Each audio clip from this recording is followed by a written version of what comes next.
this morning, and he seems, pretty comfortable in his role and learning, and says, he basically told us that the speed of the game is something he's got to still adapt to. What do you see from Holland back there as he's kind of... Yeah, I see a guy who's trying to adjust to playing on the back end, and his mind is tying up his feet. Holland in high school and at Fort Union, he played more to the ball, and at defensive back, he's got to play something away from the ball, responsibility and reads, and you just can't go get the ball. You got to actually read things and understand formation. So he's still adjusting. Like I said, it kind of seemed like he thought special teams was his way to get on the field this year potentially, and then if he learned enough under you and progressed enough, then maybe he can see some reps there. But it seems like special teams might be his route to get on the field this year. Yeah, that's probably the right assessment at this point in time. Defensively, he's probably still got a lot to learn to be able to contribute at this point. If he were able to travel, it'll be from a special team standpoint, and maybe he can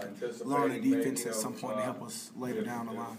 This is we're talking a lot about your depth in the secondary and some of the other players. It seems like nobody's talking a whole lot about Kendall. I mean, he's all over the cover of magazines and things like that. But I think there's almost like this foregone assumption that he's going to be good because he was good last year. Where did he have to improve from your standpoint? Well, I think my biggest thing with Kendall, had a great freshman year. But when we go back and I look at the video with him from last season and go through a game, I was like, Kendall, for a guy of your caliber, you left this play on this field. You left these couple plays on the field. So just him mentally being in tune, playing and play out, and understanding what the offense is doing by splits, formations, and not leaving those plays on the field, because he's making the plays he's going to make anyway. But really love the way he's approaching practice right now. I thought he had a great practice on Sunday.